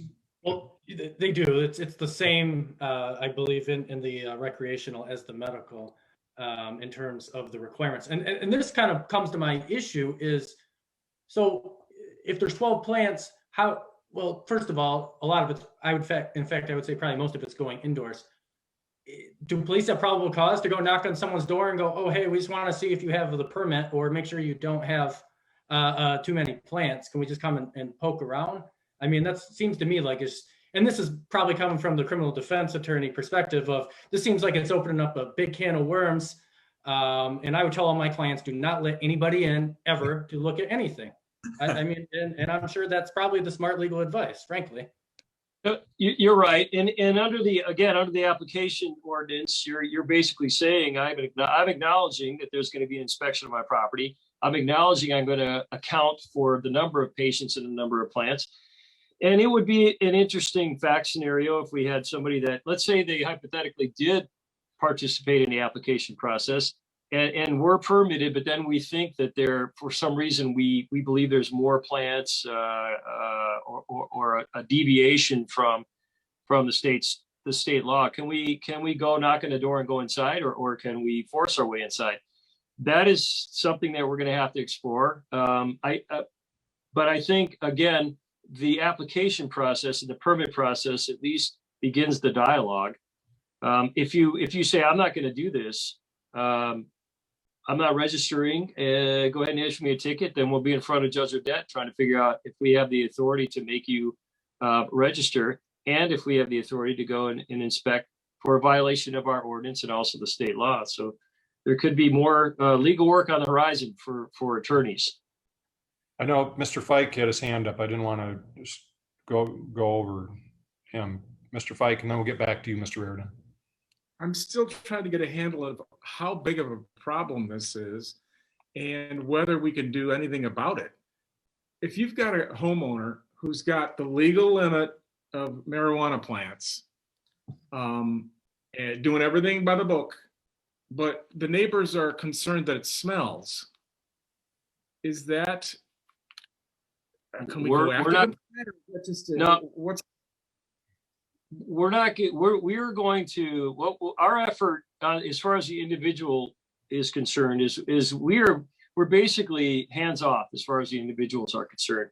And the hope is, and Dr. Reardon came up with an example of, well, what if there's 3 adults and 36 plants? Well, you're halfway to the limit, right? Our hope is that individuals aren't having as much of a negative impact on their neighbors as 5 times an individual's quota. So it's possible that we could have an individual that has 12 plants that bothers the neighbor. It's possible if the neighbor smells what they think is marijuana and they call the police and they make complaints. I mean, that's happening now, basically. But Mr. Fike, we're not going to concern ourselves with the individual or 1 or 2 recreational cultivations or medical marijuana. Because they're within the law. So Yep. Is the long range, goal or whatever you're talking about, David, to restrict these is to say you can't have them in neighborhoods above that, and that we would find some kind of a district within Grand Blanc Township that these would have to be in? Yeah, that's the second phase of the approach again. And that is some communities are saying that we're gonna limit these facilities to certain zoning districts. And really the effort is in the case of Davison is to get them out in fields where any negative effects are mitigated by space. And I think in Atlas, the effort is to get them into similarly impactful districts where if you have a light manufacturing process that has vibrations and smell and the like, that they're not going to be bothered by the smell of marijuana, and marijuana is not going to be bothered by whatever industrial process they have. And so that the effort is to try to just isolate them distance wise or similar use wise. Go ahead, David. No, and that's the second phase of the process. We have discussed the idea of a business license, not just for this, but I'm saying we run into the issue, I know it brought up, well, we suspect somebody of doing something at their house. Well, what we've considered in the past is asking those that have businesses to register their business, so that now, let's say that there's a fire at my home. If I'm registered as a business, perhaps the fire department would already know that, for example, maybe I have a large amount of rubbing alcohol or large amount of some other flammable or what have you that I store in my garage due to my business. It helps in a number of ways. Also, if there's traffic issues, what have you, and Mr. Lehman probably or Mr. Laddie can elaborate on why we've talked about having business license. And I know Grand Blanc Township used to have it, but dropped it. But there's several reasons for that. But I see this kind of dovetailing into that. But the other thing is we're going through the master plan, what have you. With Jill giving her report at the beginning, this kind of dovetails into that as well. Mr. Reardon, you had a follow-up? Yeah, just a couple quick things. First, I'm wondering, like with the liquor licenses that we have, the state gives the police the authority to go any place they want in those businesses. And so I'm mentioning that. I'm not suggesting that we do it because I have real problems with having people cede rights. But I don't know if that would be something, like, I don't even know if I'd support that.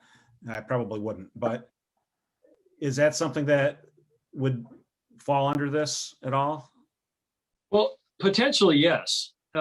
Because we are saying to people when they come in that we're going to come out and register, we're going to inspect your property. We want to make sure you have a proper enclosed lock facility.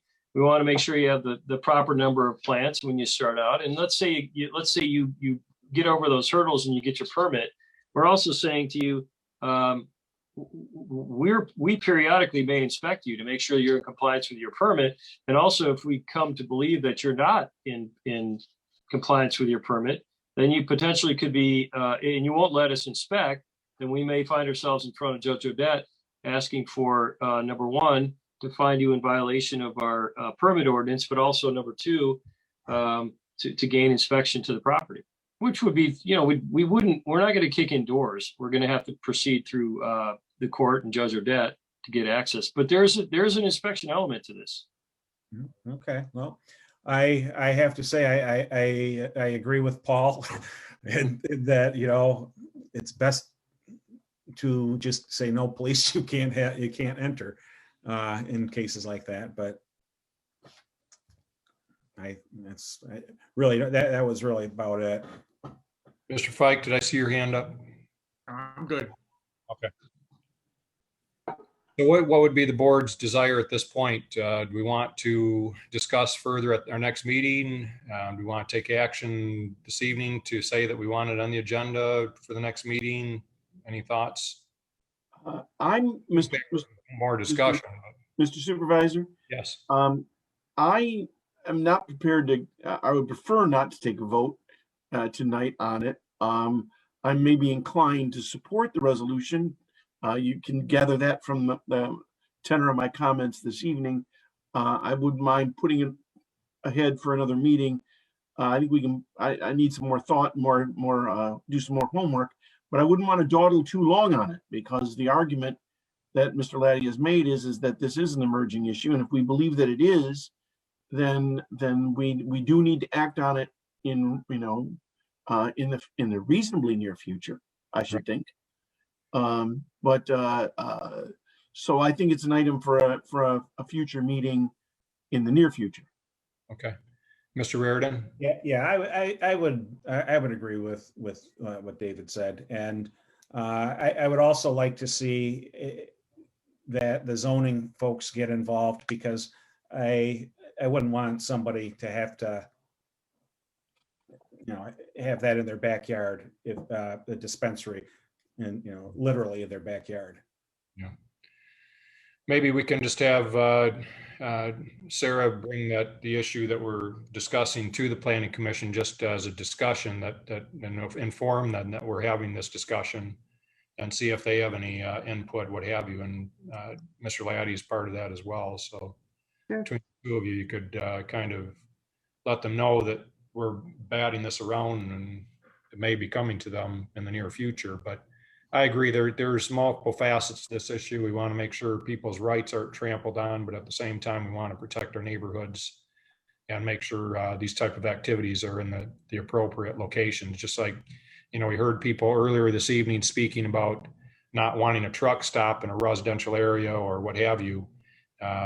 We want to make sure that while doing that, we don't want to put in place ordinances that we're unable to enforce, as Mr. White brought up, or overburdening ordinance enforcement staff with things they can't accomplish. So we appreciate, Mr. Laddie, you bringing this emerging issue to us and letting us know what other municipalities are doing. I think it's been very helpful. This is definitely an issue that is going to take some further discussion. So we will make sure that we have it on an upcoming agenda soon. And I know we have a couple other ordinance issues we need to take a look at as well. So we'll have those on the agenda fairly soon. Okay. Any other discussion on the medical marijuana issue? Okay. So future agenda items, just that our board, we're scheduled for March 6th still to do our board workshop and presentation to our board. That's going to be in the morning. We'll get you the details of the time and location. Let's see here. So we'll go to some board reports this time, unless anybody else has anything they want to add to future agenda items. But I'm looking forward to that planning session. We'll be able to bring up some of the things we want to have on our future agenda and map out a calendar for those. Planning Commission, Sarah, anything with the Planning Commission you would like to report on? No, our February 4th meeting was canceled and our next meeting is March 4th. Okay, very good. Mr. White, anything with ZBA, Zoning Board of Appeals? What do you want to know about fences? What, fences? Yeah, that's the hot topic. So. Is that a hot topic? Fences? Yeah. What, privacy fences? Fences in the neighborhood over by Oliver Tees. So yeah, Okay. They all seem to be in that. I don't know why, but that's where they are. Okay, we're getting it resolved though. One was resolved, the other was tabled to the next meeting. Okay, well, thanks. Mr. Fike, anything on Metro Alliance yet? Nothing to report. Okay. Mr. Reardon, anything with regard to police committee? They're just looking to hire some folks, and they're in the process of interviewing. Okay, very good. Clerk Robertson, anything report on elections? No, Mr. Supervisor, I have nothing at this time. Okay. Mr. Laddie, anything that you'd have? No, sir. Okay. Mr. Lemata? Been a long night. I got nothing to add. All right. I appreciate everybody's time. We've been going longer than usual tonight, but we had several issues that are very critical to our township. I appreciate everybody's very good comments and discussion. And unless anybody has anything else, I will ask or entertain a motion to adjourn. I'll make that motion, Mr. Supervisor. Okay. Is there support? Support by Ms. Hugo. Supported. Record roll call. On adjournment, Trustee Raridan. Yes. Trustee Hugo. Yes. Trustee White. Yes. Trustee Fike. Yes. Myself, yes. Supervisor Bennett. Yes. We are adjourned at 9:15 p.m. Okay. Thank you, everyone. Have a good evening. Good night. Good night.